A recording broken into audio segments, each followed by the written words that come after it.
Encantado de estar aquí hoy con vosotros ante lo que seguro es una audiencia bastante exigente, ¿no? Con lo cual, bueno, pues yo para guiar la conversación me he preparado una pequeña presentación, pero vamos, que me sirva de guía, aunque veréis que desbarraré bastante por ahí,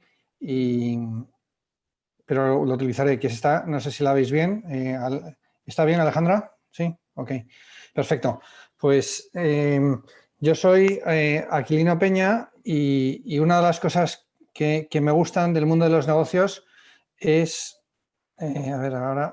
es trabajar con Israel, ¿no? Israel es un país, una cultura y un grupo de amigos que son muy cercanos a mí. Para empezar, porque creo que es el role model junto con Estados Unidos que tenemos en el mundo de la tecnología y desde el punto de vista académico e intelectual, pues es como digo, un país, pero sobre todo una cultura de emprendimiento, de coger riesgo, de buscar las oportunidades, ¿no? Más allá del desierto y yo creo que es algo que intelectualmente, pues desde pequeño me ha motivado mucho, ¿no? Y no solo intelectualmente, sino también de forma afectiva, ¿no? Alberto es muy buen amigo y a través de Alberto pues nos hemos ido introduciendo no solo en la cultura de emprendimiento, en la cultura económica de Israel, sino también en lo que es la cultura y la amistad. Y bueno, aquí tenéis una foto que nos hicimos, esto es en Jerusalén, yo creo que 4 o 5 años, hace 4 o 5 años, que estuvimos un grupo y la verdad es que fue un viaje que nos quedamos todos entusiasmados, ¿no? Y yo creo que la labor que hace Alberto abriéndonos esos ojos, ¿no? Más allá de los conceptos y abriéndonos a la cultura y a la manera de hacer negocios que tenéis en Israel es extraordinaria, ¿no? O sea que yo le sigo diciendo que me invite, pero no me invita. No sé si hice algo mal, no sé si hice algo mal, pero no paro de decirlo.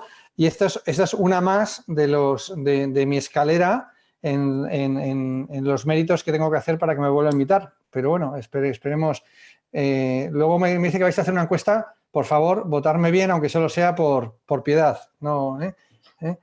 Así que, entonces, con esta pequeña entrada, pues me gustaría un poco daros un poco de contexto para que entendáis un poco quién soy, de dónde vengo y que pongáis en contexto mis comentarios, ¿no?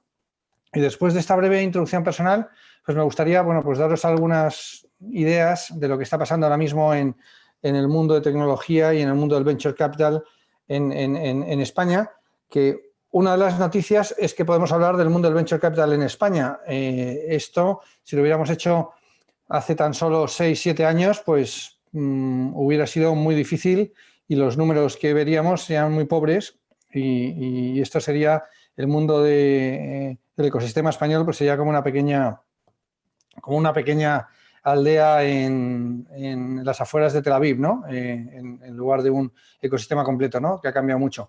Y luego también me ha pedido Alberto que también os hable un poco de qué buscamos nosotros en las compañías, ¿no? Que os demos una visión más interna o más de dentro de lo que es un fondo de venture capital para que entendáis un poco cuál es nuestro acercamiento a las compañías, porque pues, nosotros vemos en torno a 1.500 al año e invertimos en 10, con lo cual, bueno, pues eso significa que 1.490 son malas, no, pero significa que no encajan en lo que vamos buscando, ¿no? Y también eso es una primera idea que yo creo que es muy importante, que al igual que nadie diría que todos los emprendedores son iguales, pues hay listos, hay tontos, hay de consumo, hay de empresas, hay muy técnicos, hay poco técnicos, hay muy de marketing, hay muy comerciales.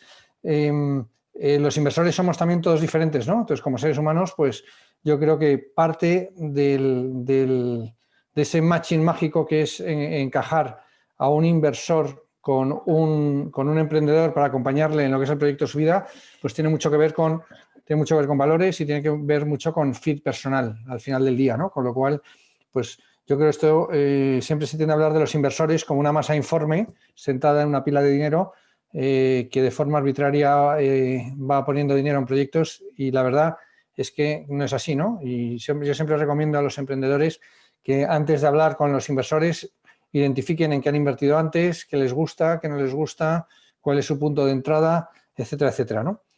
Y después de contaros esto, pues encantado de tener todo tipo de preguntas, de las relevantes, de las no relevantes, por favor, muy abiertos y yo os contesto con toda transparencia, con todo el conocimiento que pueda tener, ¿no? Así que otra vez encantado y me gustaría empezar pues con una breve introducción sobre quién soy y esta breve introducción sobre quién soy se me ha ocurrido, como esta charla va de tecnología y yo llevo muchos años haciendo tecnología, pues se me ha ocurrido superponer lo que yo he hecho con este gráfico, que este gráfico me gustaría que fuera el valor de mi portfolio o, ¿sabes? O los exits que vamos haciendo, pero es el Nasdaq, es la evolución del Nasdaq, del Nasdaq Composite, desde que yo empecé en Internet en el año 95. Entonces, yo empecé en Internet, bueno, yo personalmente estudié en ICADE, estudié Derecho y empresariales entre España y también hice un Erasmus en Lovaina. Luego entré a trabajar en Boston Consulting Group, que fue una experiencia brutal para un niño de 23 años, pues fue una experiencia brutal. Y en ese contexto, pues tuve BCG en España, ahora es una compañía muy grande, son creo 400 consultores, yo fui el número 20 y en ese contexto, pues se nos acercaron algunas compañías como Amadeus, porque un competidor suyo, Sabre en Estados Unidos, había comprado una agencia de viajes online y entraron en pánico porque nadie sabía lo que eran los viajes online y dijeron, si estos lo compran, nosotros tenemos que comprarlo también. Entonces analizamos todo lo que es el mundo de los viajes online, estoy hablando del año 95, y pues tuvimos que hacer una recomendación de cómo montar una agencia de viajes online y no había ni siquiera estimaciones de evolución, uso, nada, entonces tuvimos que estimarlo todo, hicimos un supermodelo para estimar, que no sé dónde está ahora o no sé qué grado de acierto tuvimos, para estimar la demanda de viajes online en los próximos, no sé si eran 10, 15 o 20 años, una barbaridad, ¿no? Entonces, bueno, ese fue mi primer contacto. Luego estudié, hice mi MBA en Boston, en la Universidad de Harvard, y ahí pues ya tuve un impacto bastante importante, ¿no? Yo estuve allí del 96 al 98, Google no se había creado, pero yo viví la salida a bolsa de Amazon, la salida a bolsa de Yahoo. Muchos de mis compañeros pues dejaban de estudiar porque las opciones en ese momento te lo daban en el día que entrabas en la compañía y entonces pues la gente veía la evolución en bolsa de un Yahoo o de un Amazon y decían, pues, estamos locos, cada día que vengo a clase me cuesta un montón de dinero y pues muchos abandonaron y se fueron a estas grandes compañías. Entonces viví de lleno un poco el poder transformador de Internet. Fue el primer año que tuvimos un website para los casos, un website para, bueno, pues leer el horario. Obviamente no había apps y tuvimos un Computer Lab que también se abrió en esa época. Y bueno, pues fue una época muy loca, muy divertida y donde, bueno, pues hice grandes amigos, ¿no? Algunos como Jesús Encinar, también muy amigo de Alberto, el fundador de Idealista, Fernando Hernández también estaba por allí, Ramón Blanco, que ha hecho Indexa, Carlos Muñoz, fundador de Vueling. O sea, fuimos una camada bastante emprendedora y yo creo que parte es lo que vivimos en esa época, en ese sitio en concreto, ¿no? Después, y fruto de eso, yo volví a España, pero recibí la llamada de uno de mis mejores amigos, también ex BCG, ex Harvard, que de tanto hablar de Amazon, pues me llamó y me dijo, oye, vente a Brasil, que vamos a montar, que tengo esta idea y vamos a montar un competidor a Amazon fuera de Estados Unidos. Entonces, ahora, menos mal que estáis en mute porque probablemente os estaréis riendo, ¿no? De decir, joder, estos Pero en esa época, pues el comercio electrónico era algo realmente muy centrado en Norteamérica. Prácticamente el 80% del mercado era Norteamérica. China todavía no existía en comercio electrónico, algo en Japón y algo en Europa y algo en LATAM, muy concentrado en Brasil.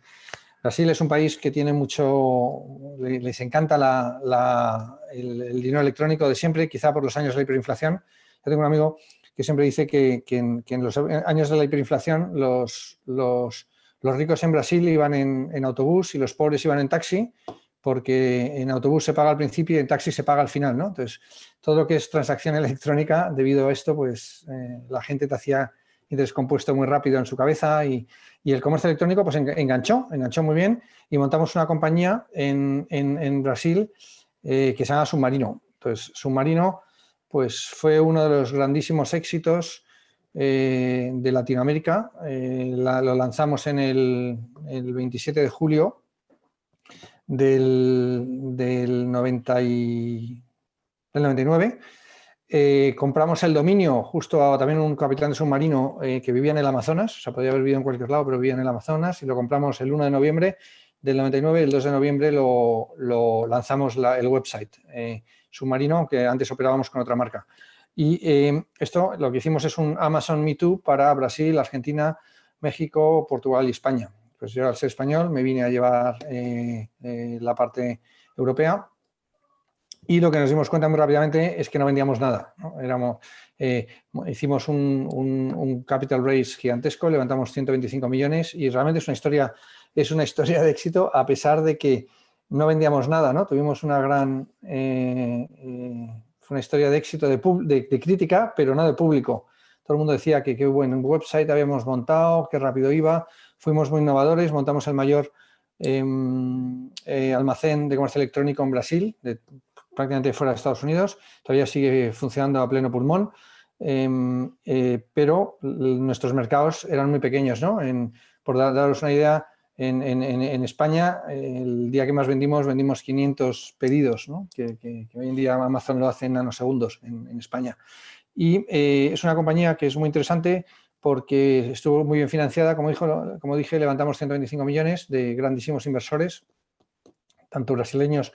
Nuestro principal financiador era Garantía Partners en su día, ahora 3G, que son pues unos grandísimos maestros de los que he aprendido muchísimas cosas y además de ellos pues trajeron a muchos de sus amigos pues como Henry Kravis, George Soros, el Banco Santander, Bill Solman, que era mi profesor de Entrepreneurship en Harvard. Bueno, pues entonces toda esta historia al final es para contaros que el timing es uno de los grandes learnings que sacamos de forma recurrente en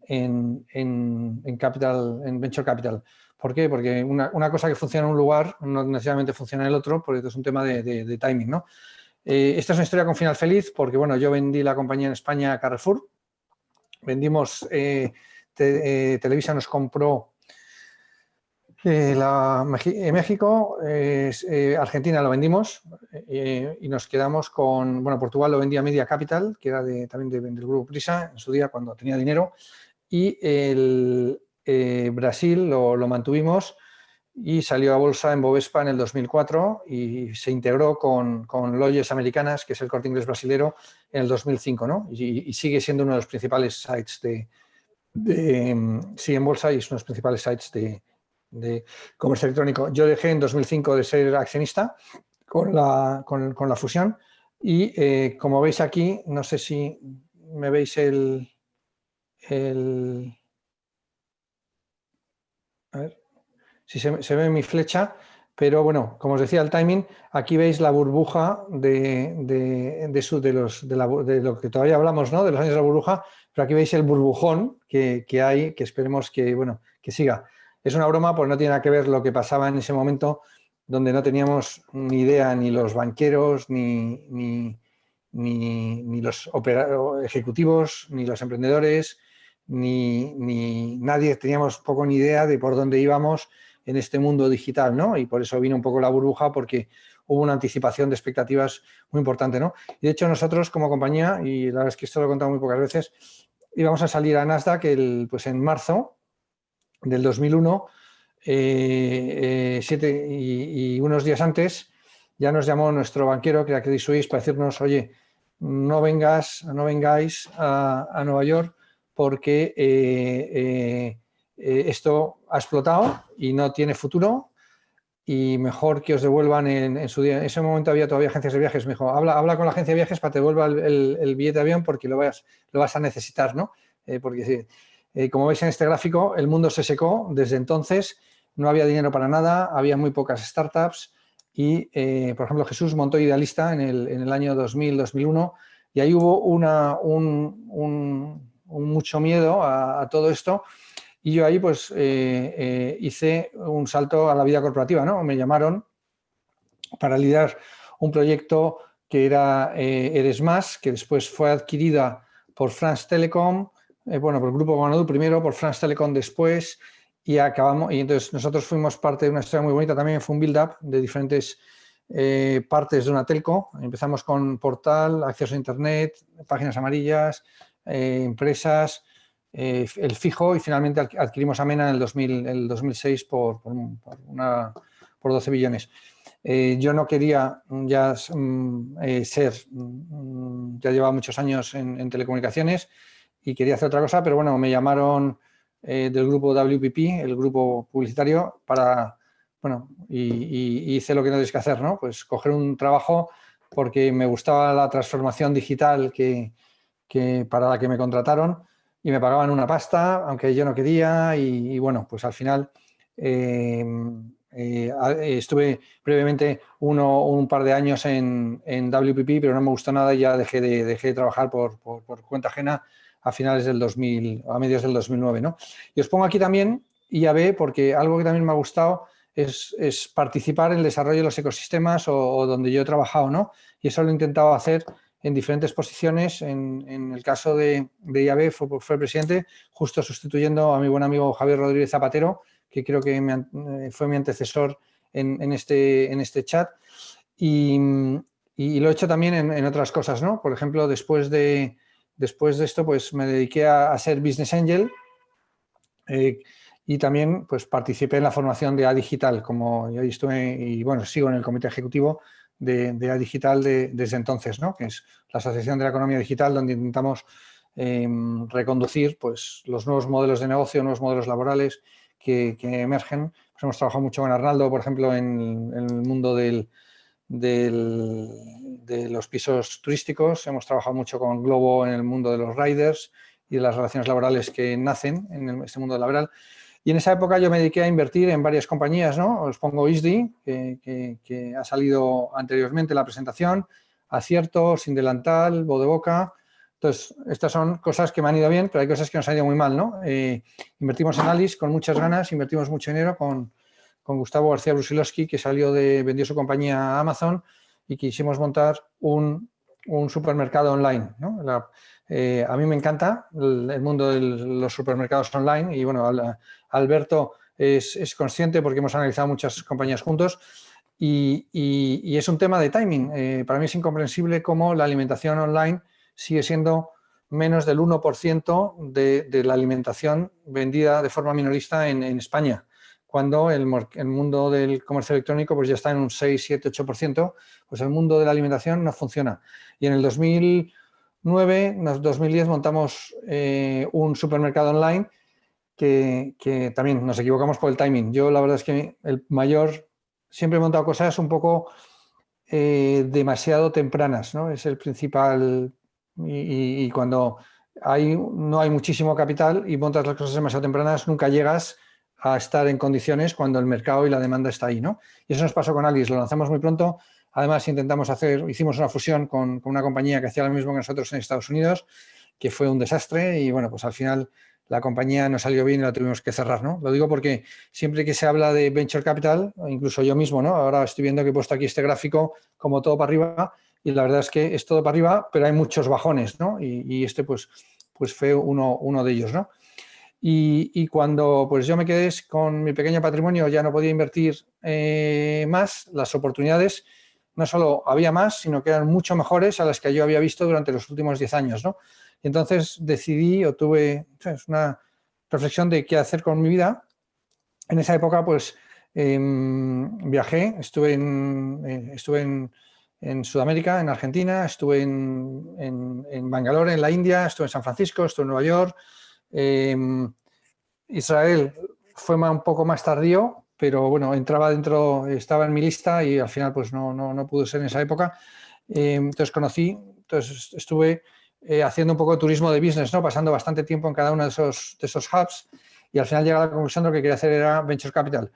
Me llamó un amigo de la carrera, Javier Torremocha, y me dijo, oye, ya vengo a Estados Unidos, en España esto tiene que estallar, no hay Venture Capital. Había un par de fondos que siguen, bueno, uno Nauta, que es muy bueno, que en Barcelona, otro se llamaba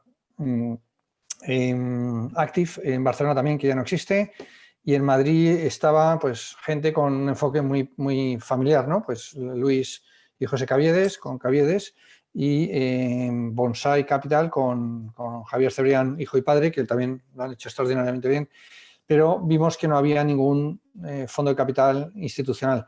Y lo lanzamos en el 2012 en un entorno donde nadie quería saber nada de España, pero bueno, tuvimos la suerte, y creo que lo ha mencionado antes Alberto, que Telefónica en esa época estaba en el proceso de lanzar Wayra, quería aproximarse al mundo del emprendimiento como una de las fuerzas importantes en el mundo digital, y decidió lanzar un programa que se llamaba Amerigo, donde era un fondo de fondos, donde ellos invirtieron en seis fondos en el mundo, 2 de ellos en España. Y en España hicieron un concurso público que duró 1 año y varios meses, durante los cuales pues nosotros no dormíamos, porque nos decían, sí, vamos a resolver el concurso el próximo mes, y eso pasaba y pasaba, cambiaron el equipo. Bueno, pero al final Telefónica tuvo la valentía de apostar por un equipo Nobel como el nuestro, y la inversión telefónica movilizó la inversión del gobierno, y al final, en agosto del 2012, con la prima de riesgo a 675, pico total de prima de riesgo, yo soy un especialista en picos, ¿no? Conseguimos cerrar el fondo con 43 millones de euros, que era un fondo muy grande para esa época, y que fue todo un hito, ¿no? Desde ahí hemos invertido el primer fondo, 43 millones, lanzamos un segundo fondo en 2016, que este ya fue de 71 millones, y un tercer fondo que lo cerramos la semana pasada, gracias a Dios, en 52 millones, aunque el objetivo es hacer 100, y bueno, pues acabaremos en 100, ¿no? Nos hemos dado 12 meses para coger los otros 50, y tenemos ya identificados más o menos 35, con lo cual, bueno, pues si Dios quiere, tendremos un tercer fondo de 100 millones para invertir en compañías, que os explico un poco la tipología, ¿no? Como también decía Alberto, pues en el último año, desde mayo, soy presidente de ASCRI, que es la Asociación Española de Capital Riesgo y Private Equity, que somos 240 miembros, que en conjunto invertimos el año pasado 8,8 billones. Entonces, yo estoy muy agradecido a mis colegas y miembros de la Junta, pues porque han elegido a alguien de Venture, que yo soy como el hermano pobre de los fondos de Private Equity, para liderar nuestra asociación, que lo que intenta es hacer ver, primero, atraer a inversores a nuestro tipo de activo, a nuestro asset class, para que inviertan en Private Equity y en Venture Capital. Como veréis, los números de Venture Capital son totalmente irrisorios. La inversión per cápita en Venture Capital es algo así como 20 veces inferior a la que tiene Israel, y probablemente me esté quedando corto. Nuestro mercado es prácticamente pequeño, son 1.000 millones en Venture Capital y 7.500 en Private Equity, pero bueno, lo que intentamos es hacer ver que nuestra rentabilidad es grande, y que somos un complemento ideal para real estate, inversión en bolsa, inversión en renta fija. Muchos de los grandes patrimonios en España todavía no invierten en Venture Capital. Muchas de las grandes aseguradoras, de los fondos de pensiones, a diferencia de otros mercados donde los principales inversores, por plazo, por maduración y por rentabilidad, son los fondos de pensiones, los endowments de las universidades en Estados Unidos y los propios gobiernos, pues aquí eso todavía no pasa y es parte de mi labor el evangelizar sobre las virtudes de este tipo de inversión, ¿no? No solo desde el punto de vista de retorno económico, sino también desde el punto de vista de impacto en empleo.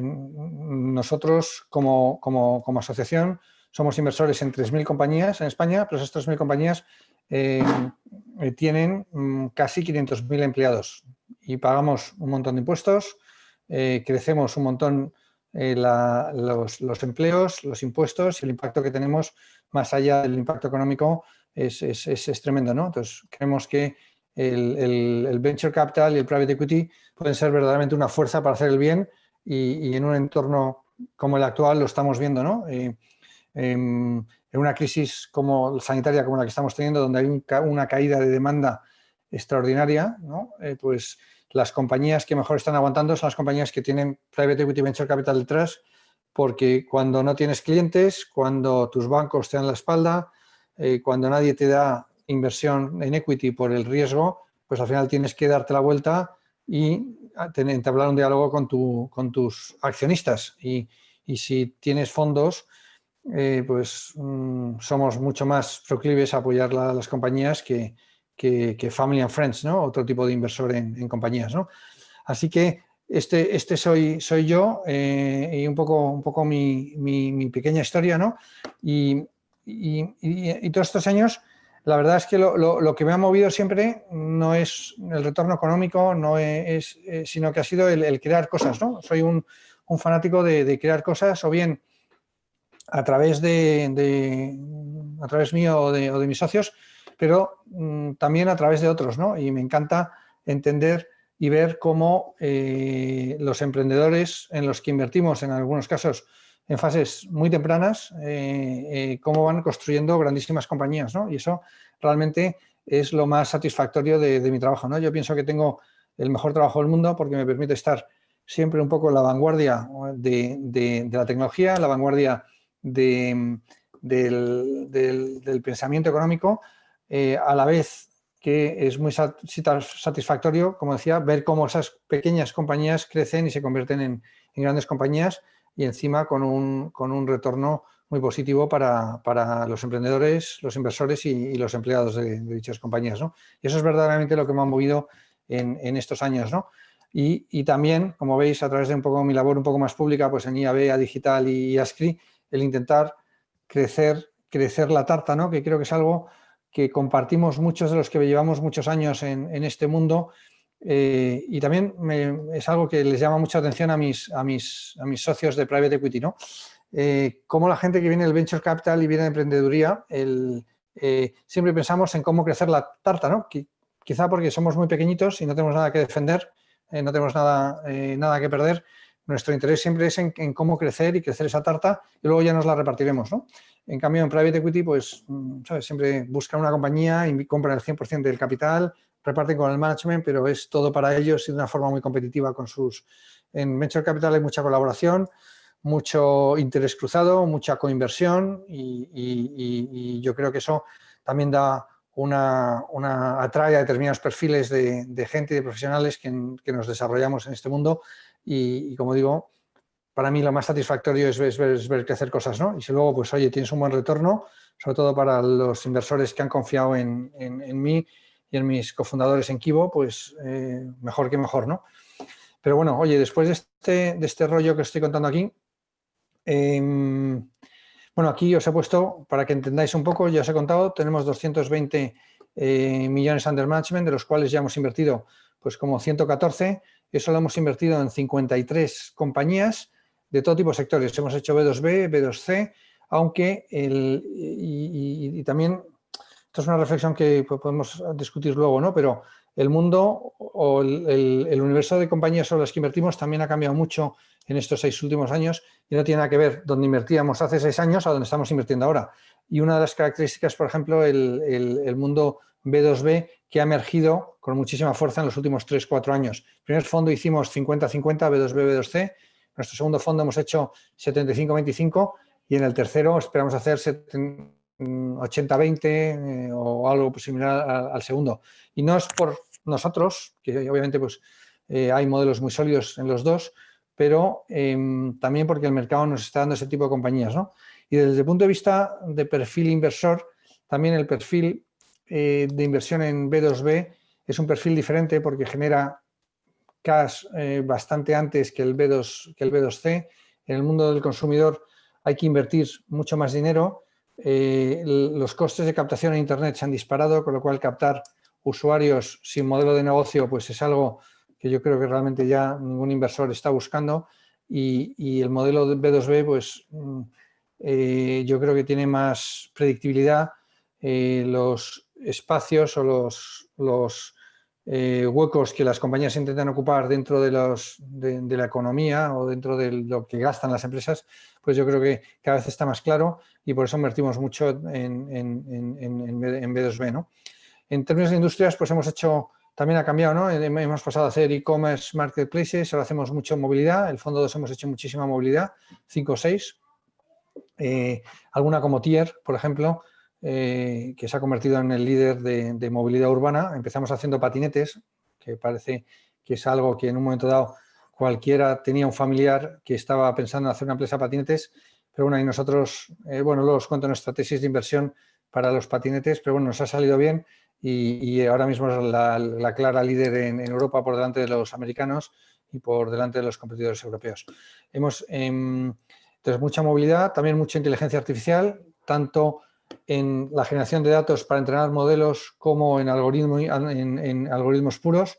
Tenemos una compañía como Billings que intenta resolver uno de los problemas más complicados que hay, que es entender los vídeos, es decir, que nuestra tecnología entienda el vídeo, entienda de qué habla el vídeo, entienda dónde está grabado el vídeo, de qué va, si la gente está contenta, está triste.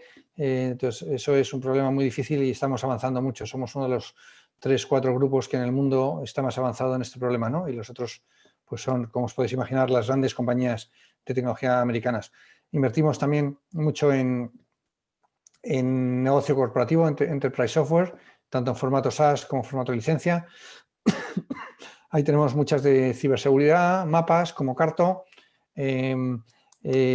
alguna muy conocida como Job and Talent, y tenemos un unicornio que es Flywire, ¿no? Entonces, Flywire es una compañía que refleja bastante bien el modelo que nosotros queremos o estamos impulsando desde Kibo. Nosotros, y ahora lo hablaremos, defendemos que puedes montar compañías de tecnología en cualquier lugar del mundo. Ahora bien, es muy difícil montar compañías de tecnología con clientes en cualquier lugar del mundo, y me explico. Nosotros defendemos que en nuestra región core, que es España y Portugal, somos second to none en la creación de productos tecnológicos. O sea, no tenemos nada que avergonzarnos hemos tenido muchas compañías, por ejemplo, en Israel, no hemos invertido, pero tenemos muchas compañías en Silicon Valley, y allí los emprendedores acaban hartos porque son carísimos los desarrolladores, no tienen ningún tipo de lealtad hacia la compañía, van cambiando y comprando opciones en muchas compañías, y eso en España no pasa. Yo creo que en España y en Portugal somos capaces de montar compañías que, eso sí, tengan un mercado mundial, pero que el backend esté hecho aquí. Y está aquí hecho no solo por los locals, ¿no? Por los españoles y los portugueses, sino que somos capaces de atraer a desarrolladores de toda Europa o de Estados Unidos. Tenemos muchísimos ejemplos, y uno de ellos es Flywire, donde el producto se hace aquí, pero la compañía va al mercado norteamericano, al mercado europeo y en menor medida al mercado asiático. Ahí tenemos menos, ¿no?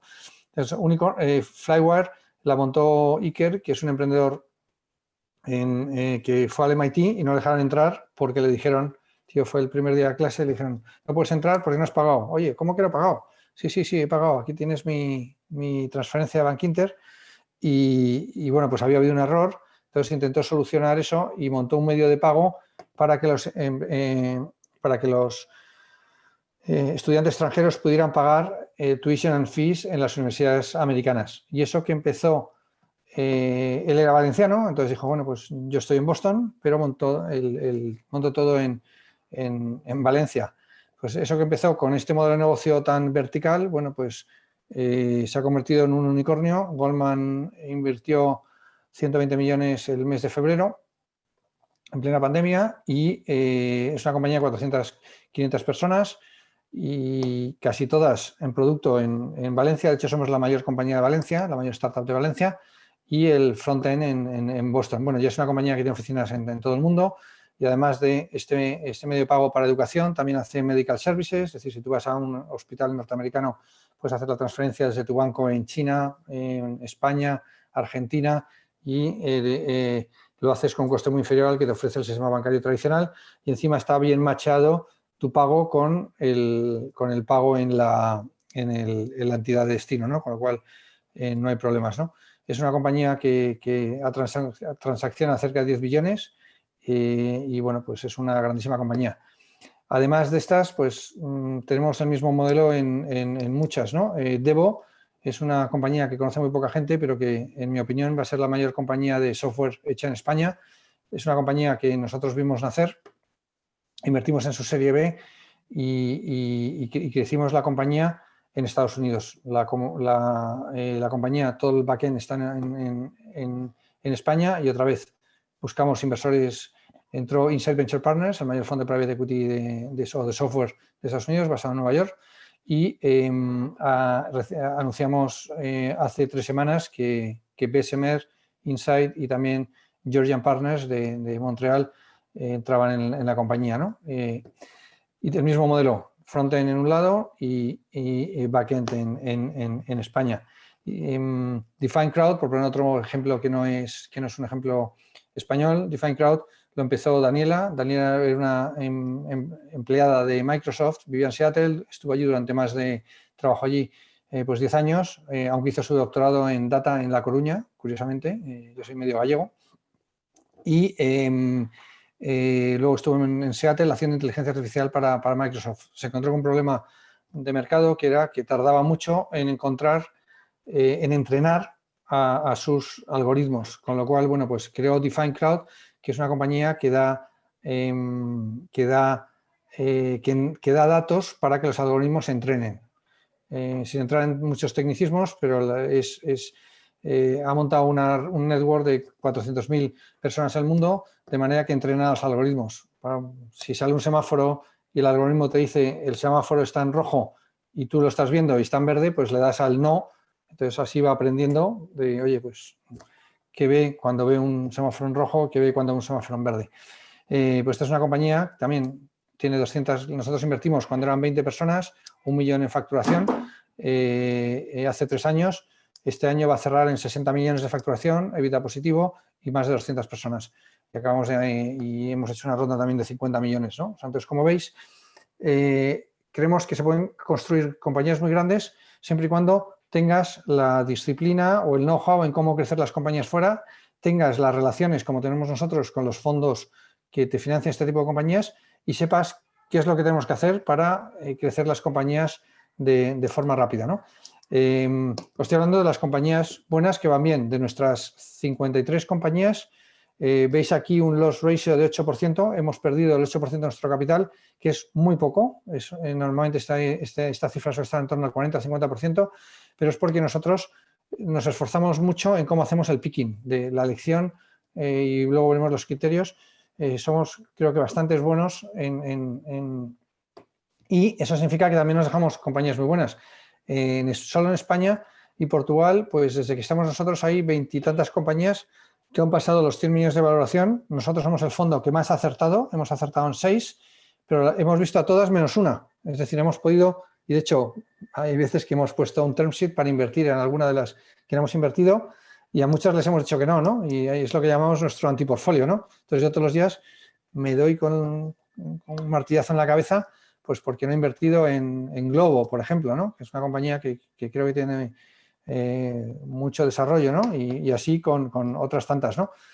Pero además de las buenas también perdemos, ¿no? De las 53 ha habido 13 que han sido fallidas y luego hemos vendido 11 que son casi todas early exits, ¿no? O sea, no son super salidas, pero son compañías que hemos vendido muy bien, ¿no? Y hemos vendido a gente como Airbnb, una la vendimos a Arnaldo, Trip for Real, hecha en Barcelona, otra vendimos a PayPal, una de inteligencia artificial en Palo Alto, se la vendimos a PayPal. Hemos vendido a Groupon también, hemos vendido a Zurroos, una cotizada alemana en el mundo de la parafarmacia. O sea, hemos vendido y algunas, o Daxboard, que vendimos en Portland. Y eso es una cosa muy llamativa, ¿no? Y luego ahora os diré qué es lo que falta en nuestro mundo. Faltan todavía, yo creo que las compañías son muy buenas, pero nos faltan salidas grandes. Nosotros estamos ahora pues negociando salida de una compañía por encima del billón en la que invertimos muy pronto, ¿no? Entonces, nos hace falta historias de mega éxito para que los inversores puedan entrar, ¿no? MediaSmart también, Aquilino. Bueno, en MediaSmart, efectivamente, en MediaSmart se lo vendimos a un grupo chino. Lo que pasa que aquí nos voy a engañar y antes lo ha dicho muy bien Alberto, que ha dicho gracias a Dios. Y efectivamente, gracias a Dios dejé de ser su socio porque, bueno, pues ahí se nos pasó la ventana de oportunidad para vender una determinada compañía en el mundo del... Y también, no sé si está aquí Rubén Lerner, también era coinversor con nosotros. Se nos pasó la ventana de oportunidad para vender la compañía y luego ya nos metimos en un territorio donde era difícil encontrar compradores para esta tecnología, porque bueno, pues ya se había popularizado, todo el mundo pensaba que la tenía y bueno, ha sido difícil vender esta compañía, pero hemos salido donde algunos de nuestros inversores, como Rubén, pues ha hecho un buen dinero, ¿no? Mucho menos del que hubiéramos pensado, pero bueno, es good enough, ¿no? Mejor eso que nada, mejor ganar algo que perder todo, ¿no? Con lo cual, bueno, pues... Entonces, ¿cómo estamos ahora mismo en España? Y veo que me he puesto a hablar y me faltan 150 slides. No, es broma.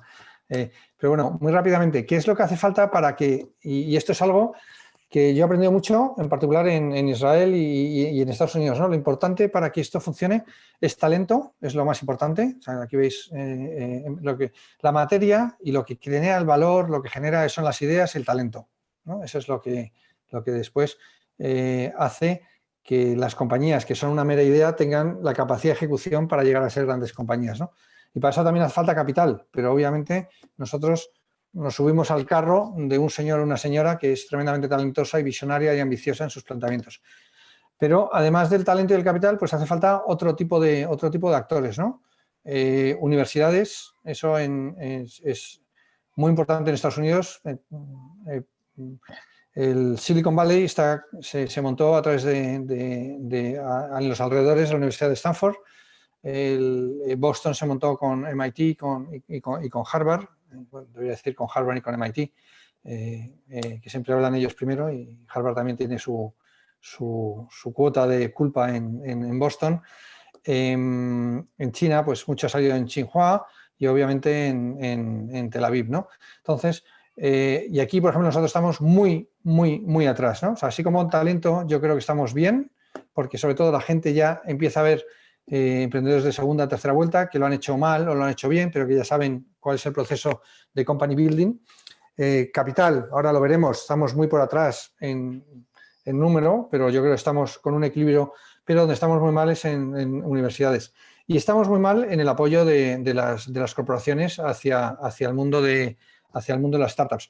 Esto está cambiando y está cambiando rápidamente, y hablé antes de Telefónica, que yo creo que ha sido pionera, pero otras grandes corporaciones, no sé, un Repsol, un Red Eléctrica, un CAF en el País Vasco y muchas otras, Iberdrola, se están metiendo en este mundo, al principio montando incubadoras y haciendo cosas un poco Me Too o copiando a lo que hacen otros, pero luego enseguida empiezan a invertir en startups, empiezan a invertir en gente como nosotros, en fondos, y poco a poco van conociendo y desarrollando el API o la interfaz entre ellos y las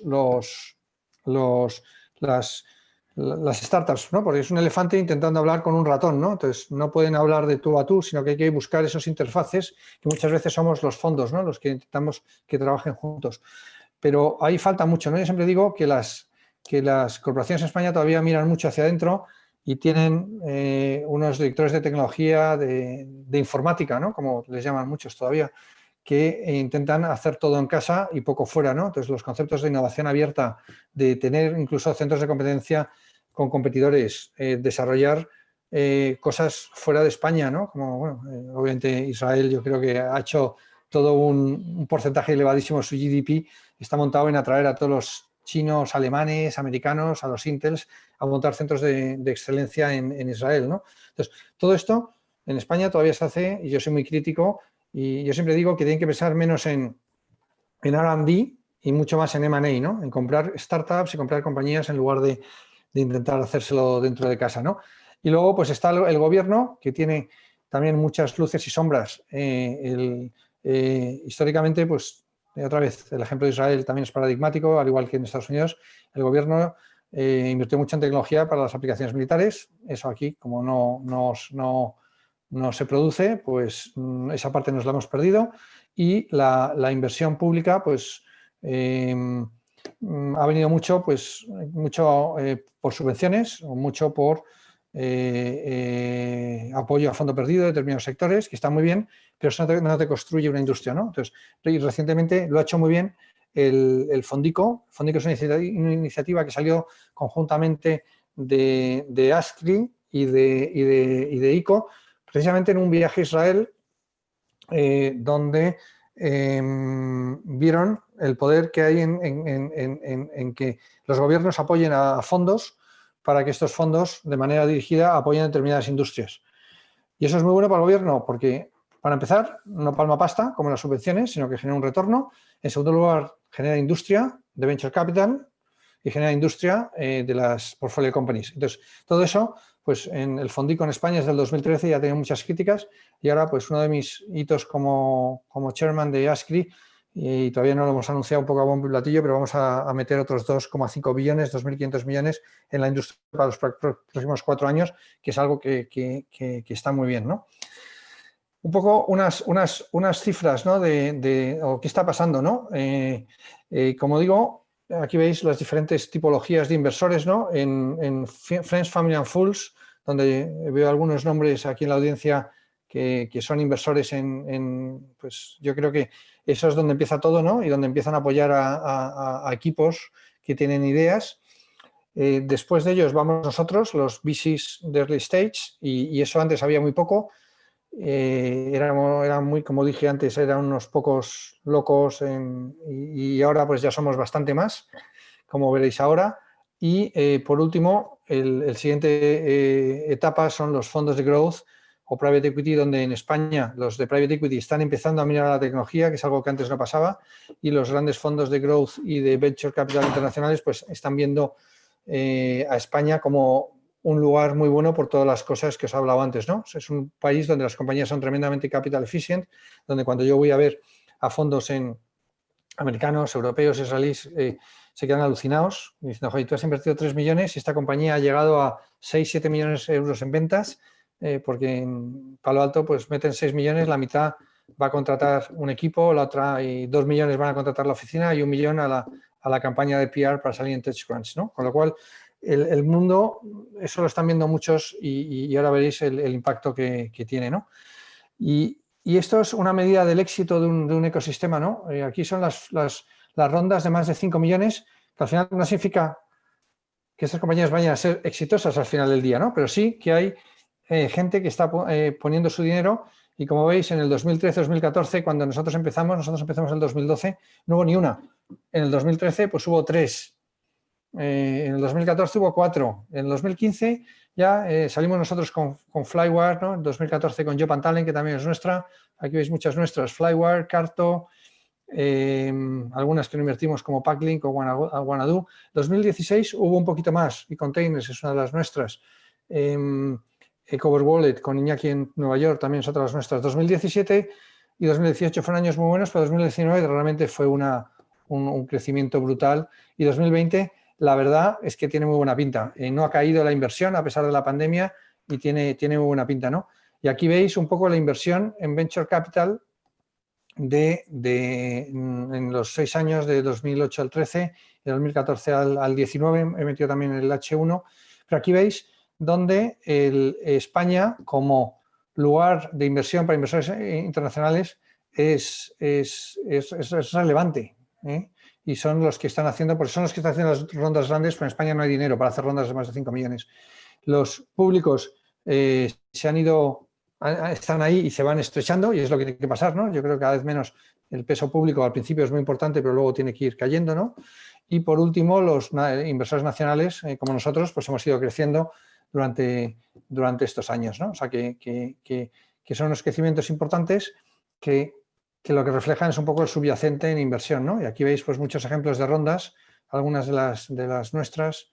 Hay pocas de las nuestras, pues esta slide no es mía, tampoco quiero presumir demasiado, pero bueno, aquí veis nombres muy buenos, ¿no? Pues un Goldman, un Temasek, los de Singapur, Tiger, Target Global, Eight Roads, bueno, Insight, Nueva York, bueno, pues aquí veis Spark en Boston, pues grandes nombres que hacen que las compañías pues atraigan a este tipo. Y sobre todo las salidas, ¿no? Aquí vais viendo el valor de las salidas y eso que este es un gráfico que he cogido y veo que he cogido el antiguo, pero el 2019 fue muy importante y el 2020 está siendo muy importante, ¿no? Bueno, pues aquí veis que hay más salidas y cada vez más altas, ¿no? eDreams salió en el 2014 a 1 billion, Privale en el 2016 a 500 y Alien Bolt en el 2018 a 615.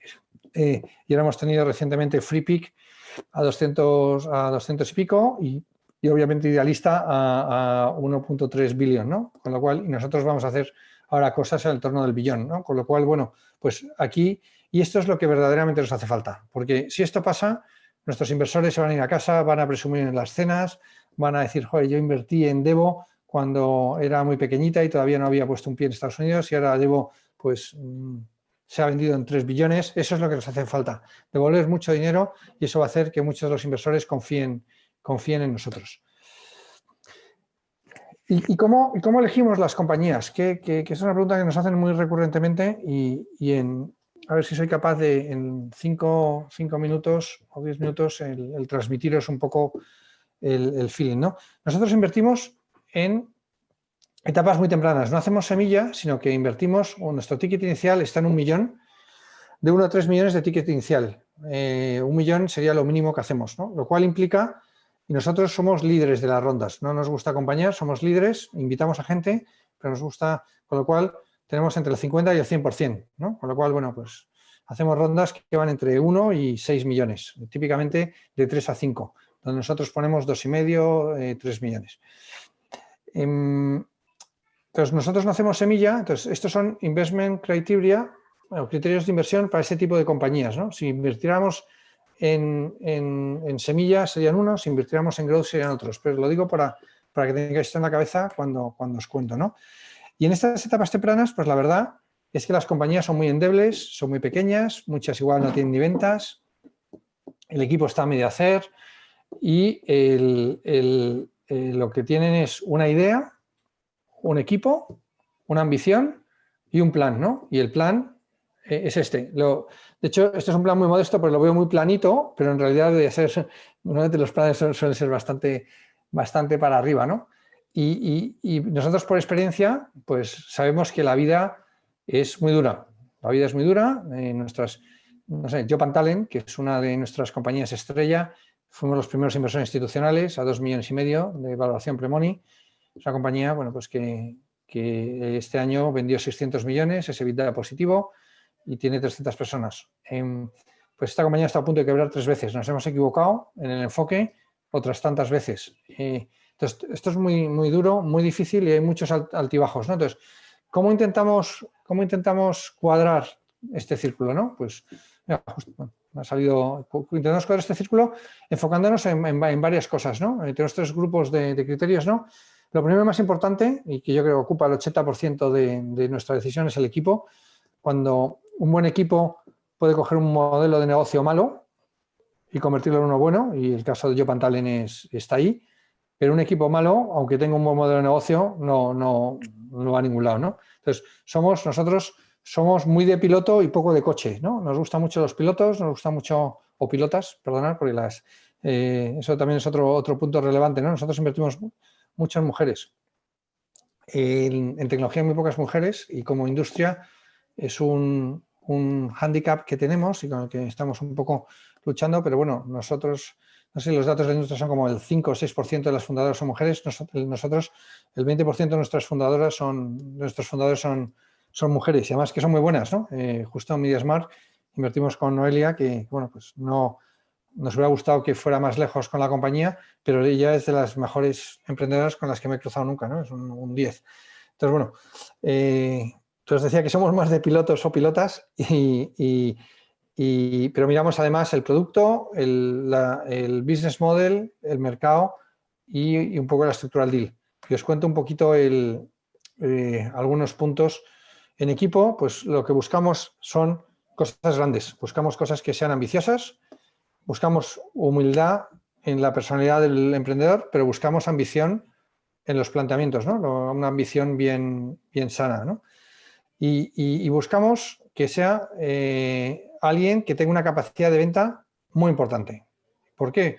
Pues porque los fundadores son los que tienen, primero, que atraer y retener talento, tienen que traer los primeros clientes, tienen que levantar capital, tienen que ejecutar el plan y últimamente, al final, son los que tienen que vender la compañía. Y para cuando vendes compañías, el principal criterio es que el comprador quiera trabajar con ese equipo. Entonces, pues obviamente tener fundadores atractivos, visionarios, ambiciosos, realistas, o sea, todo es una mezcla ahí de atributos que es difícil y en los equipos buscamos que no sean muy poco compensados, no equipos muy técnicos, no equipos muy comerciales sin tecnología, aunque la tecnología es obviamente lo más importante, pero hay muchos equipos que vienen sin CTO, ¿no? Pues nosotros eso no podemos invertir.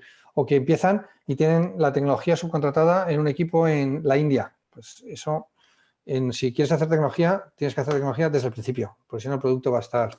y luego os pongo aquí que no nos gusta y lo tenemos, pero es que es muy duro, el emprendedor en solitario.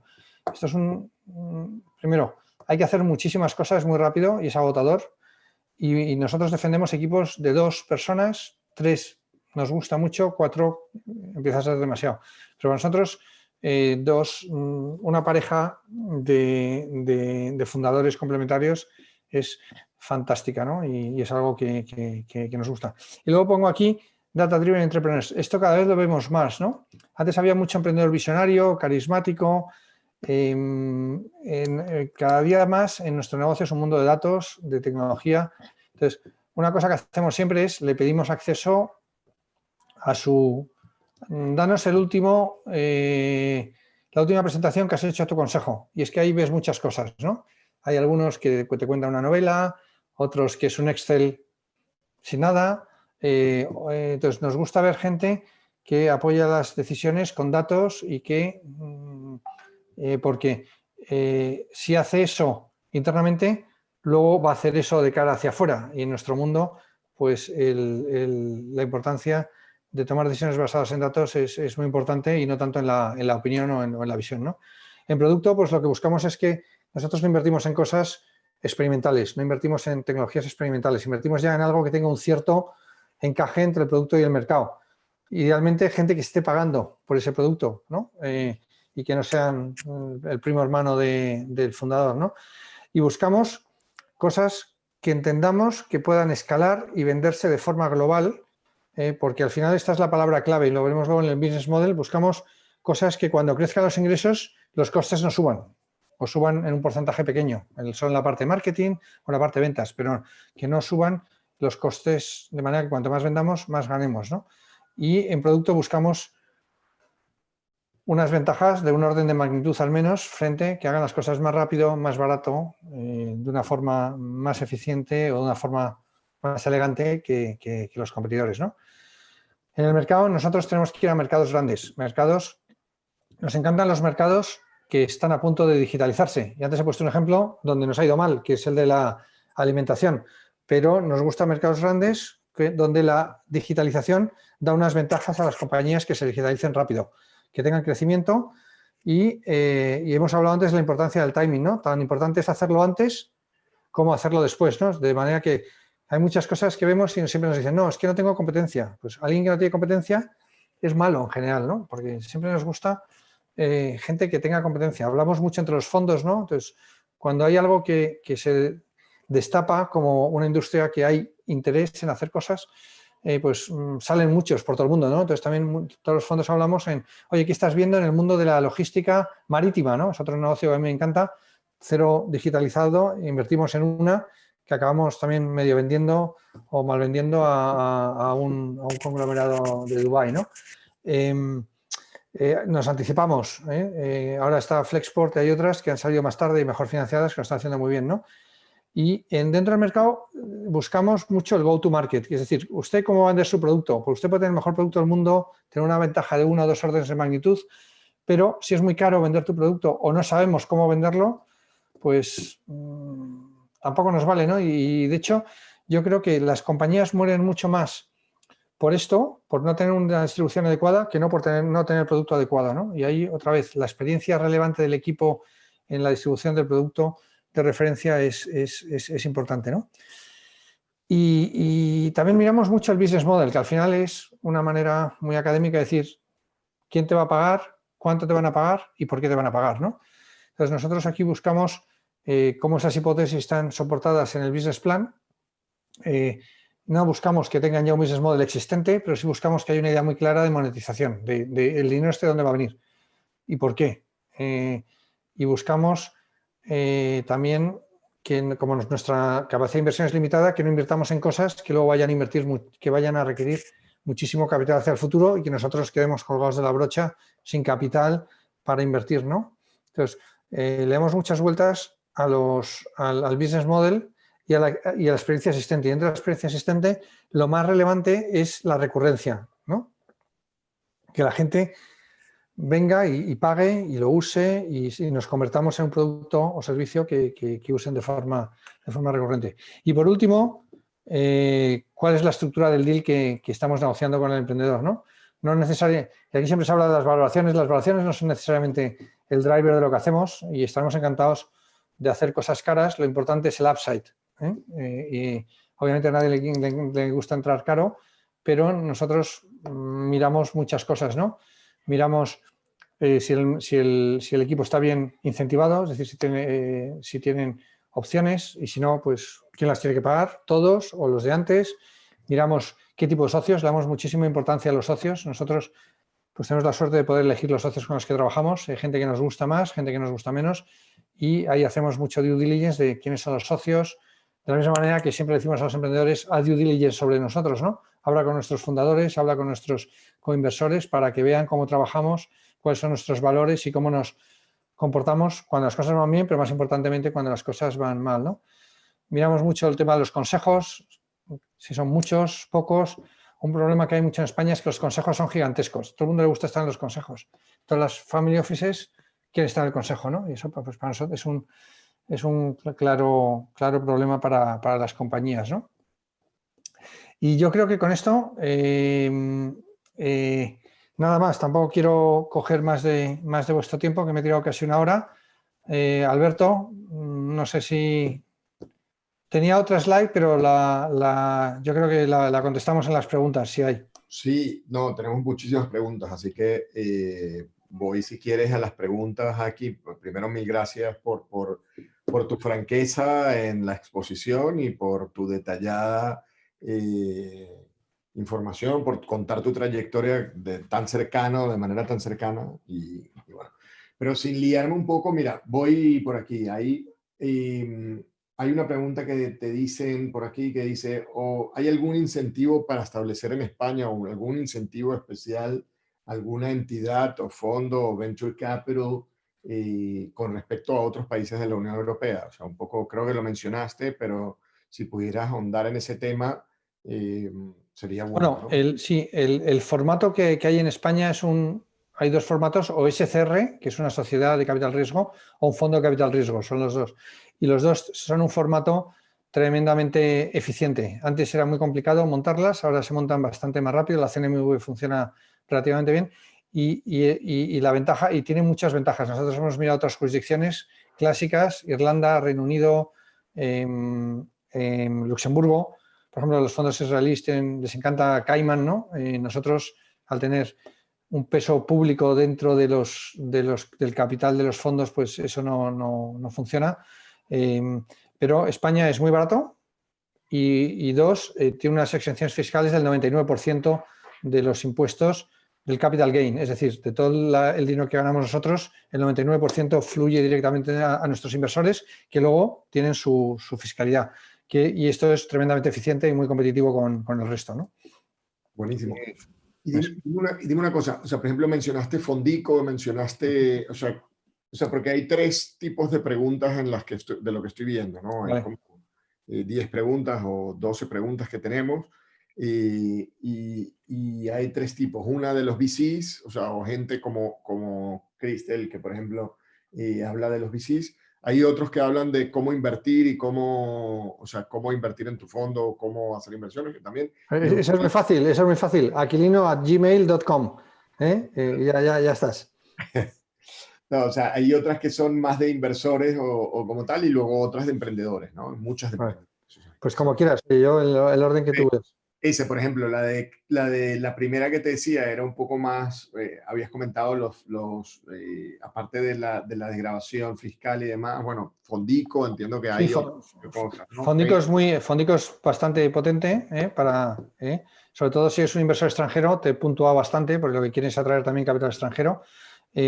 Además de Fondico están los regionales, ¿no? Típicamente son el ICF, que es un poco el Fondico catalán, y SES Galicia, los gallegos, que también están poniendo dinero. A nosotros nos han puesto un ticket de 3 millones cada uno, con lo cual, bueno, pues lo digo porque justo lo han publicado en expansión. Y entonces hay bastante No sé dinero. si soy yo o te perdí. ¿Hola? ¿Me Sí, oyes? sí, ahora sí, ahora sí. Ah. Entonces hay bastante dinero público y luego está el Fondo Europeo de Inversiones que opera en toda Europa, ¿no? Pero el Fondo Europeo de Inversiones requiere un vehículo local, europeo. Ok. Y dime una cosa, luego te preguntan aquí, ¿qué beneficio tiene un inversor al invertir en un fondo como el tuyo o versus invertir en una startup directamente? O si hay alguna forma o algún incentivo por invertir en, no sé, por ejemplo, en Kibo Ventures y demás, ¿no? Que aunque has cerrado el fondo, el otro día me decías que... Bueno, hemos hecho un first closing, nos hace falta 50 millones. El Con lo fondo cual, si alguien de tienes la audiencia se capacidad. anima, encantado. Nuestro ticket medio es 500.000, nosotros, y a partir de ahí, pues, cogemos inversores. Entonces, tu pregunta era, ¿qué ventajas hay? Pues yo, cuando hablo con family offices o inversores, yo veo 2 ventajas fundamentales, ¿no? O sea, la primera, que es una gestión profesional. Nosotros nos dedicamos 24 horas al día a hacer esto. Y eso hace que no solo la gestión de tus portfolio, sino en la gestión del deal flow es mucho más eficiente, ¿no? Muchos de nuestros inversores, cuando lo peor que llevan es que si tú sales en el expansión diciendo que pues la familia X ha invertido en una startup de movilidad, pues al día siguiente es que tienes 500 emails de emprendedores pidiéndote dinero, ¿no? Entonces, si puedes decir, no, esto que lo hace Kibo, es una ventaja muy práctica, ¿no? Luego hay una ventaja económica fundamental que es la diversificación, ¿no? Nosotros invertimos en 20-25 compañías por fondo y además nosotros invertimos en las mejores compañías. Tenemos acceso a todas estas compañías, en muchos casos mucho antes de que lleguen al mercado o cuando se están formando, ¿no? Pues he hablado de Divo, pero también hemos sido los primeros en muchas de nuestras compañías, ¿no? Joban Talent, en Flyware fuimos con la Fundación Entre Canales los primeros españoles. Es decir, nos llegan las cosas mucho antes que si eres y luego hay que escarbar mucho y también hay que tener una opinión sobre qué cosas son las que van a ser relevantes en los próximos 3-4 años. Y eso, pues, hace falta leer mucho, estudiar mucho, estar en contacto con mucha gente en otros sitios y para eso, bueno, pues es algo que hay que hacer in advance para investigar esos verticales, esos sectores que tú piensas para cuando nazcan, pues estés ahí para invertir, ¿no? Porque las cosas buenas no están ahí para enseñárselas a los inversores. Muchas de nuestras rondas no salen al mercado, no son públicas, ¿no? Con lo cual, entonces, acceso, gestión y diversificación. Y luego retornos, obviamente, los retornos que estamos obteniendo, pues en el fondo 2 ahora mismo tenemos un 28% de TIR, en el fondo 1 tenemos un 15%, ¿no? Por el fondo 1 todavía no hemos vendido las gordas, las seguimos manteniendo, entonces se nos ha dado el TIR, pero cuando las vendamos, pues esperemos venderlo bastante más de lo que lo tenemos en libros y eso nos suba bastante el TIR del 1. Vamos, que son rentabilidades que están muy bien, ¿no? O sea que... Totalmente. Oye, y uniendo un poco lo que decías del timing, ¿no? O sea, hay una parte que cuentas tú de ese forecasting, de decir, oye, Ghost Kitchen, pues es algo que va a estar de moda dentro de 3 años, déjame ir viéndolas ahora, ¿no? Y si estás montando una startup, ¿cuál es el momento ideal para empezar a hablar con un venture capital? O sea, es cuando, o sea, hay la curva de Gartner, ¿no? De que está subiendo, luego baja en el valle de la decepción y luego el plato de la productividad, ¿no? O sea, ¿cómo dices tú de alguna manera cuál es ese momento ideal como startup de hablar cuando ya está? Hombre, yo siempre digo que hablar con inversores es bueno hablar siempre, ¿eh? Porque yo creo que, bueno, precisamente porque somos inversores profesionales y estamos basados en reputación, cuando viene un emprendedor, pues le intentamos dar feedback, ¿no? Aunque de los 1.500 que nos llegan, pues igual hay 700 que no tienen sentido, otros 700 los medio analizamos y tenemos reuniones físicas con 300, 400, ¿no? Con lo cual es bueno empezar pronto y de sooner the better, aunque muchas veces el inversor te diga, no, venme a ver dentro de 1 año y medio, pero es bueno ir anticipando cosas, ¿no? Y sobre todo ir dando feedback a los inversores de qué es lo que estás construyendo y por qué, para que cuando les vuelvas a ver, pues, oye, pues yo es que pienso que este determinado software puede ayudar a la industria, no sé, agritech, que es algo que yo creo que va a pegar en los próximos 3 años. Sin embargo, ahora hay muy pocas cosas en agritech, ¿no? Y tú cuando has estado metido pues en agritech, pues empieza a haber cosas, ¿no? Pues es bueno que empezar a ver inversores desde el principio, pues también nosotros nos educamos con lo que vemos y somos capaces de desarrollar una tesis gracias a lo que vemos con los emprendedores, ¿no? Con lo cual, yo te diría que desde el principio. Y claramente, o sea, aquí hay mucha gente que me pregunta sobre el criterio de inversión, tanto inversores como emprendedores, dentro de las preguntas que he recibido.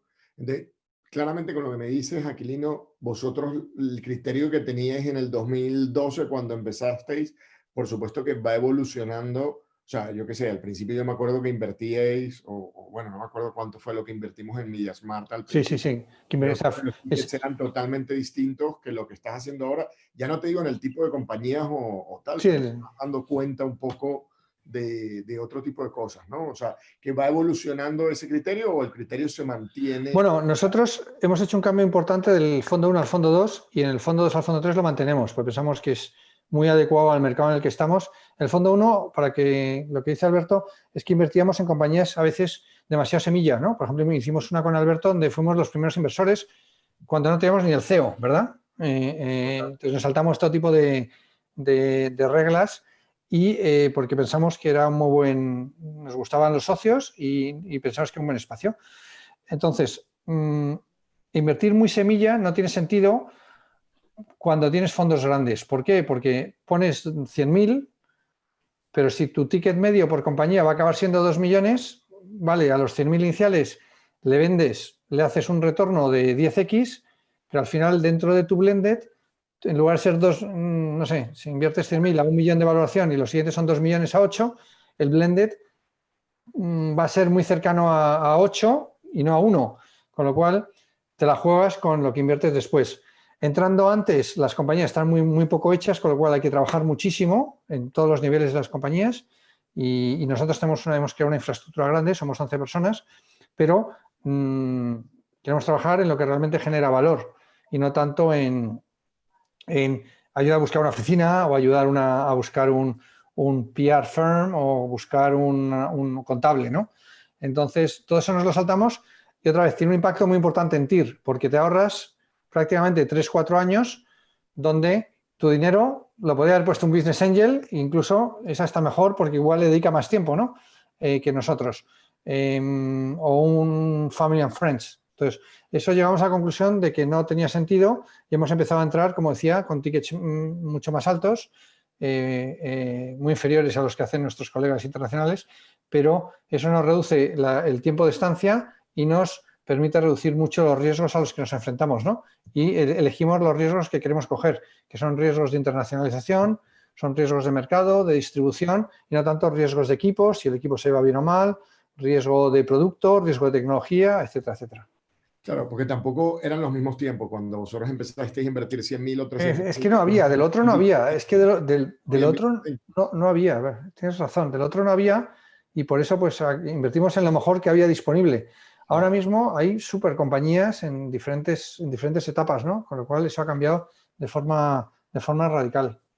Claro, y uno se tiene que ir buscando, pero lo que dices tiene toda la razón, porque al final no es solo cuando viene el emprendedor a pedirte dinero, sino cuando inviertes tú, porque tú tampoco puedes tener el 40% o el 50%, o sea, por mandato, creo que el Venture Capital no tiene más del 30%, ¿no? O Sí, nosotros típicamente cogemos inicialmente algo entre un 10 y un 20, no menos de un 10, más de un 20 será raro, pero y luego conforme reservamos el 50% de nuestro fondo está para inversiones de seguimiento, con lo cual nosotros seguimos acompañando a la compañía, pero poco a poco nos vamos a ir diluyendo, ¿no? Porque obviamente vienen otros inversores, otros volúmenes que nosotros no podemos hacer, ¿no? Nuestra mayor inversión son 8 o 9 millones y nosotros más allá de eso no podemos invertir por riesgo, ¿no? De concentración.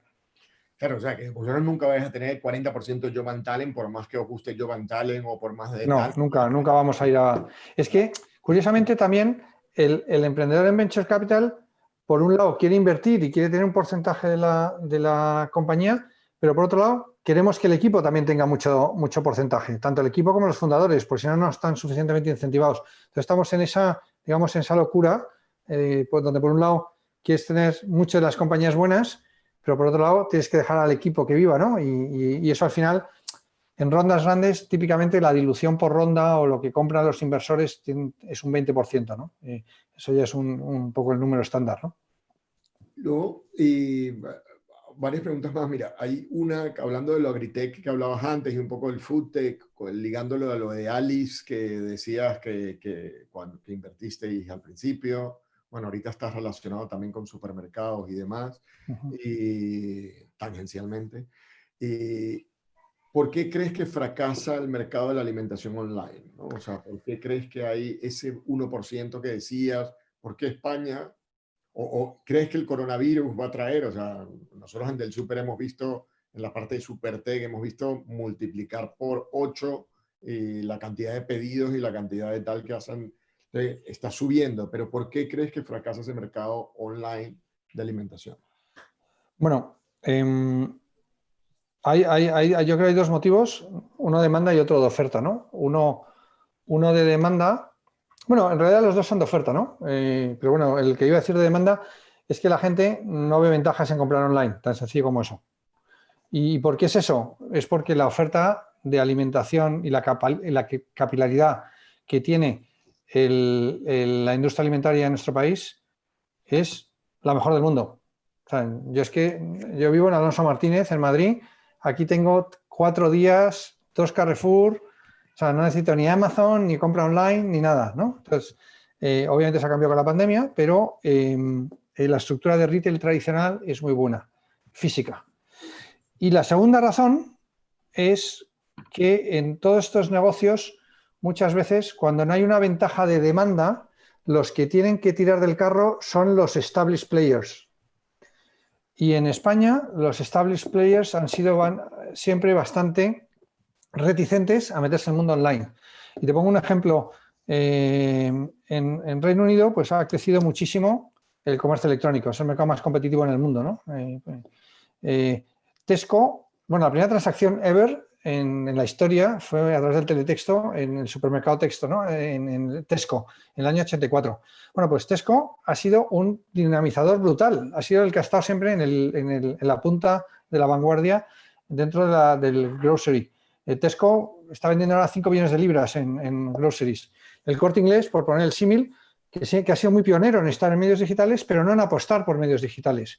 Pues el Corte Inglés habrá, no sé, tú sabes las cifras, y yo no me las conozco, pero habrá 200 millones en groceries online, que es nada, ¿no? ¿Por qué? Pues porque tiene un modelo, no han apostado. Entonces, cuando la experiencia, porque las primeras experiencias las tienes con marcas de confianza. Y si la tienes con marcas de confianza y te lo hacen mal, te llega a la mitad de las cosas, la otra mitad no te llegan. Se equivocan en el precio. Una oferta que decías que te iban a dar, luego no te la ponen, pues al final dices, ¿sabes qué? Pues ando 2 manzanas, ¿no? En el Reino Unido tienes que andar con la estructura de barrios que tienen High Street y no tienen barrios, ¿no? Con lo cual tienes que andar, no sé, 2 kilómetros con el aceite. Tiene todo el sentido. Aquí, si te tratan mal, bueno, Mercadona es el paradigma de mala tienda online, históricamente, ¿no? Y como retailer es un 10, es de los mejores retailers y su tienda online es una mierda, y no lo digo yo, lo dice su presidente, ¿no?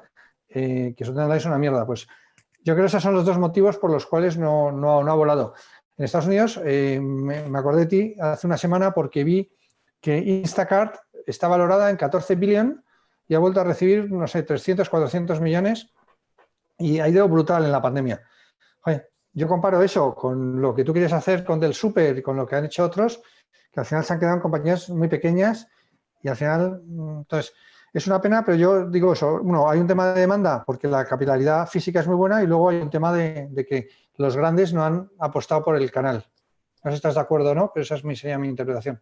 Sí, no, tienes toda la razón. Incluso Javier Rodríguez Zapatero, cuando le conté por primera vez del súper, me dijo, oye, lo tienes jodido o lo tienes difícil, perdón, tienes un reto grande justo por lo que tú me dijiste, ¿no? O sea, el reto aquí en España es con un día, con 5.000 tiendas o la mayor distribución per cápita de supermercados. Entonces, claro, teniendo eso, el aliciente de hacer online no, es muy bajo, ¿no? Y luego tienes lo que dices tú, ¿no? El riesgo simétrico que tiene muchas veces el líder de decir, yo no lo hago porque si lo hago no lo controlo, pues entonces no lo hago. Entonces, no lo hacen como Tesco, o sea, es lo contrario a Tesco lo que ha hecho Mercadona, que casi tienes que meter en un Excel tu pedido para que te llegue, ¿no? O sea, ya no solo el user experience, sino la experiencia de compra, ¿no? Entonces, tienes toda la razón.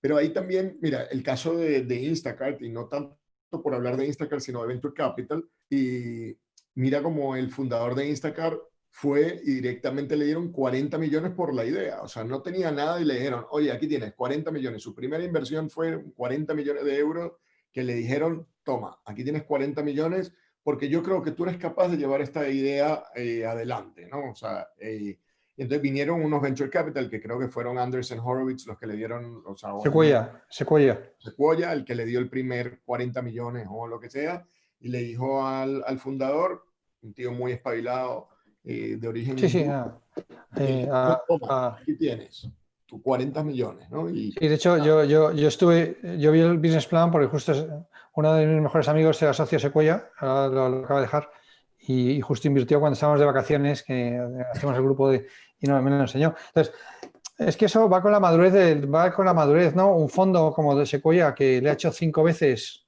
a su fondo 14 y que de 800 millones que le ha sacado 5 billones, pues invertir 40 millones no le mueve la aguja, ¿no? Sobre todo si ya ha hecho su retorno, ¿no? Otro fondo con el que trabajamos mucho también es un fondo tremendamente exitoso en Boston, que ha invertido ahora en varias españolas y invierte 8 millones en startups sin nada.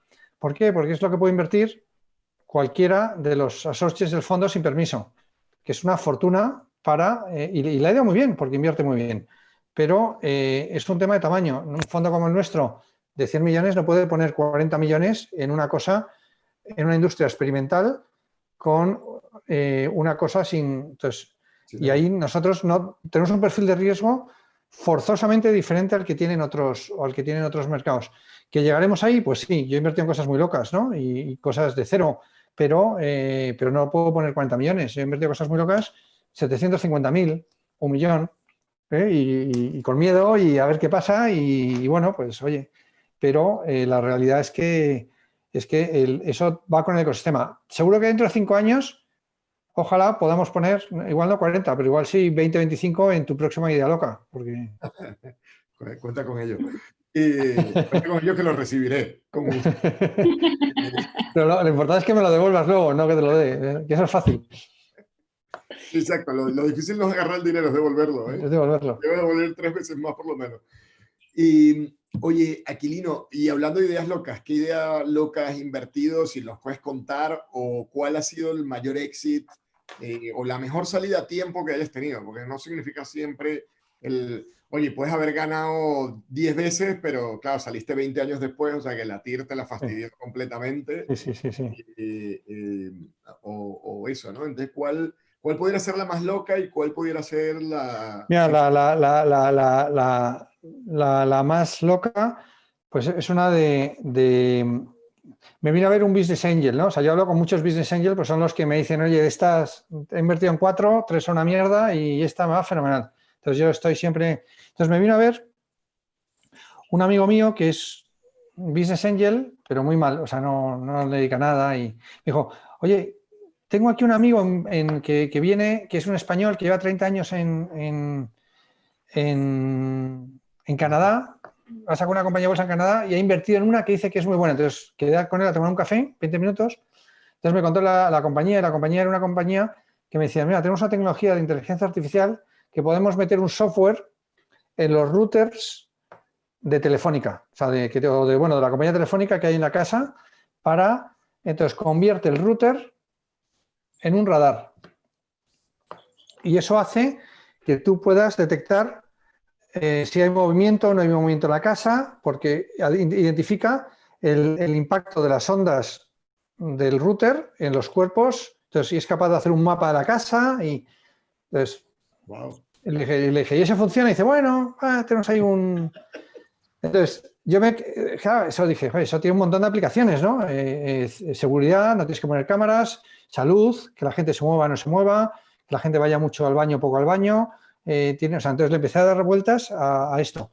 Entonces hablé con un amigo mío de Telefónica, que son inversores nuestros, y le dije, oye, he visto esto, ¿es una gilipollez o no? Entonces me puso con el señor que había puesto, que llevaba 25 años haciendo routers y modems de Internet en Telefónica.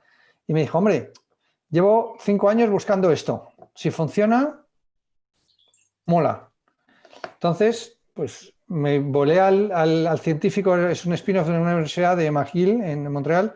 Me traje al científico con su prototipo, que era una maleta, que era como que simulaba una casa y ponía el módem con su software y entonces movías algo dentro de la maleta y el software decía, cuando se movía, decía pi, pi, pi. Entonces yo pensaba que me estaba tomando el pelo, ¿no? No, vaya tecnología. El caso, bueno, que esa compañía pues funciona, se testó mucho por Telefónica, Telefónica acabó invirtiendo, el mayor fabricante de módems del mundo ha acabado invirtiendo, que el CEO de ese fabricante de routers, se llama Quantena, que está en Nasdaq, ha entrado en la compañía de CEO y ha entrado Intel Capital, que ha puesto 2 millones y es la primera compañía en la que invierte pre-revenue. Pues todavía sigue siendo una idea un poco loca. O sea, igual me veis dentro de un año y no existe la compañía, ¿no? Pero bueno, es una historia que de un café con un tío que viene de Montreal, pues hemos acabado siendo bastante instrumentales en el desarrollo de esa compañía y es una compañía pues que tiene un montón de aplicaciones y ahora sobre todo con la pandemia pues le hemos buscado todavía más, ¿no? Con lo cual, bueno, pues pensamos que ya hemos sido muy instrumentales en pensar en los use cases. ¿Salidas buenas? Pues mira, nosotros somos las cosas buenas nos gustan mucho. En el fondo 1 mantenemos Job and Talent, mantenemos Flywire y hemos podido salir de las dos y no salimos porque estamos muy cercanos a los emprendedores. Ahora nos vamos a plantear salir de un Flywire y en nuestra primera inversión en Flywire, pues probablemente la hagamos 50 y pico veces. El dinero, en total, pues la haremos entre 15 y 20, ¿no? Wow. Lo mismo porque aquí cuando se habla de múltiplos, no es lo mismo hablar de múltiplos de las primeras inversiones, que son las similares o las que hace un Business Angels, De 100.000 euros que de 1 millón. Hacer 1.000 euros, entonces, y el múltiplo, o sea, un Sequoia que invierte en un fondo, el fondo de Google le hizo 11 veces. Claro. Incluso los primeros 100.000 en Google, ¿no? O 25.000, o sea, una barbaridad, ¿no? Entonces, descubres Google y haces 11 veces, ¿no? Descubres Facebook y lo haces 5 a fondos grandes, ¿no? No es como si eres el que invirtió en Google por primera vez, que le puso le puso un cheque o en Apple, pues le hizo, no sé, 500.000 veces, yo qué sé, ¿no? Pero bueno, entonces, y luego nos hemos salido a tiempo, pues en la que hemos invertido con Alberto, yo creo que salimos tarde, pero tenemos que haber salido antes. En otras que nos hemos salido a tiempo, pues en varias, por ejemplo, tuvimos una que era reservas, una app de reservas de hoteles de última hora. No nos gustaban pensamos que había que invertir mucho en marketing, la emprendedora era buenísima, pero los números no salían, entonces decidimos vender a Groupon. Y el día que nosotros anunciamos la venta, nuestro competidor americano, que era Hotel Tonight, decidió que había levantado como 50 millones para entrar en Europa, lo cual nos hubiera matado, pero nosotros no teníamos esa capacidad. Entonces ahí salimos justo el día perfecto. O sea que, y bueno, aquí hay de todo, ¿no? Hay muchas historias de salidas, ¿no?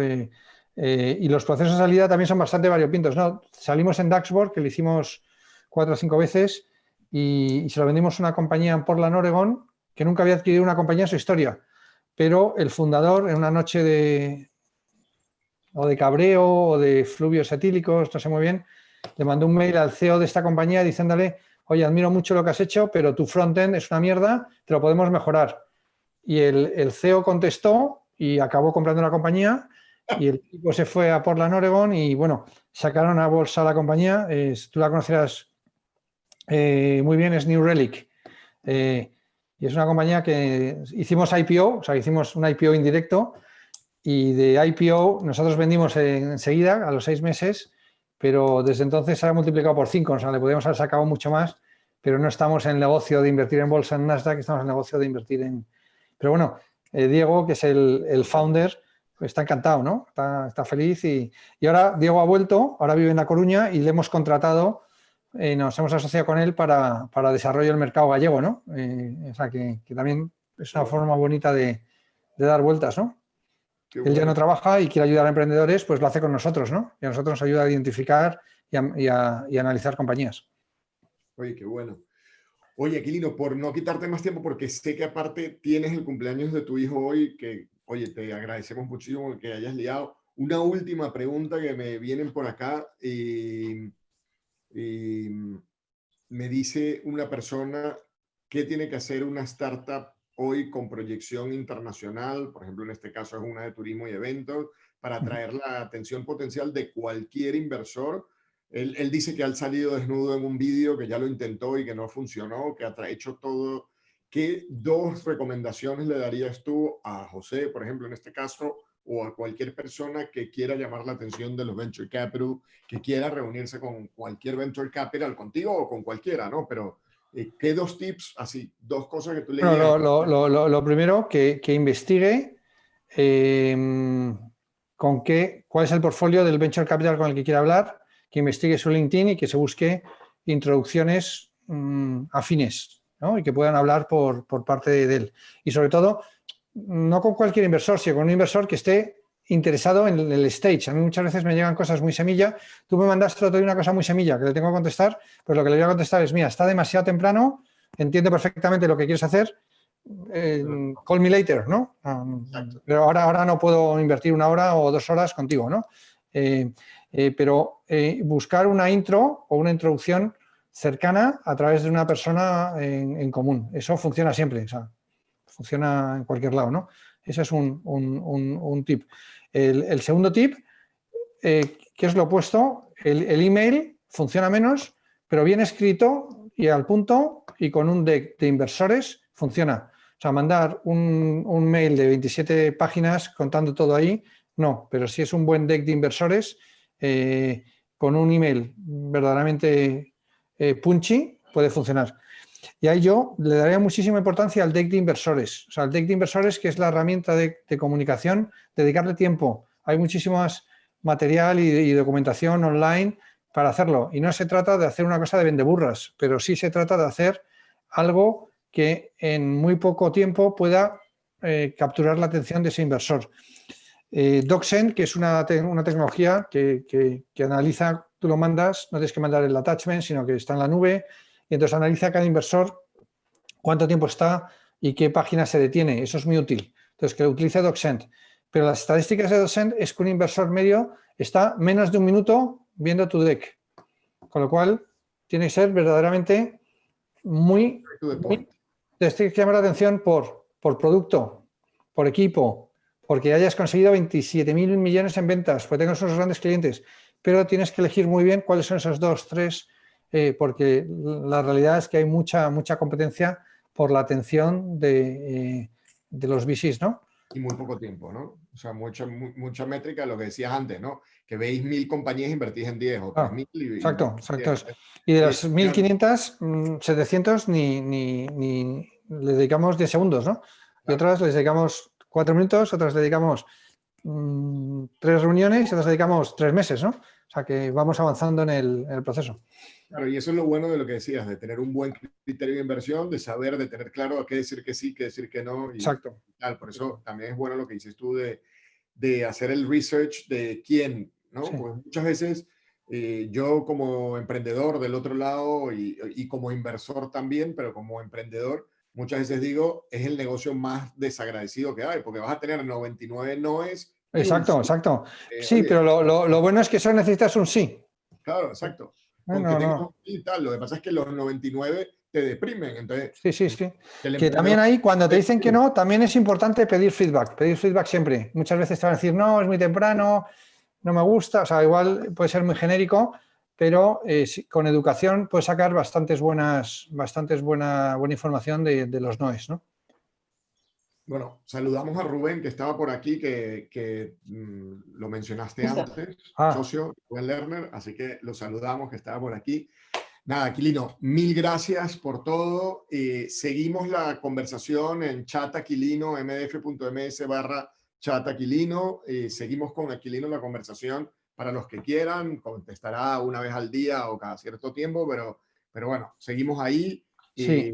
Ya Aquilino si veo que hay contestaciones muy largas, igual os hago un pequeño vídeo. ¿Eso puede funcionar? Claro, sin problema. O voice note o lo que sea. O sea, no, las voice, eso a mí me da mucha rabia. Recibirlas, no las mando. A Salva, a mi socio, no le gustan nada los voice y le mando siempre voice para... Ya, oye, es súper importante y le mando un voice. Oye, y nada, Aquilino, nuevamente, mil gracias. Feliz cumpleaños a tu hijo. Gracias. A Basola. Gracias por aceptar nuestra invitación. A todos vosotros, os vamos a dejar una encuesta, pero antes os invitamos al próximo evento, que es el siguiente. La encuesta la lanzamos ya una vez y dejamos el próximo evento, que es el de Marta Plana, responsable de innovación del Barça Innovation Hub, y nos va a hablar de la innovación y el deporte, cómo será el futuro del fútbol. Vamos a tener a Marta Plana, os esperamos a todos y nada, Aquilino, creo que vamos a hacer aquí un reencuentro del kibutz. Totalmente, viva el kibutz, viva el kibutz. O sea que también Marta es muy amiga nuestra del viaje a Israel, o sea que está ahí Alberto tirando de la fibra sensible. Exacto. Y nada, nuevamente a todas las instituciones que han colaborado con nosotros, la Federación, la Comunidad Judía de Madrid, la Comunidad Judía de Málaga, la CIP, APA, Betel, Sefarad de Israel, YES, Maccabi, MJCSC y Moishe Pot. Oye, muchísimas gracias a todos por haber ayudado a que este evento se diera. Nuevamente, gracias a todos por venir. Y Aquilino, nuevamente, mil gracias. Saludos por la casa. Shalom y un abrazo a todos. Shalom. Mil gracias. A vosotros.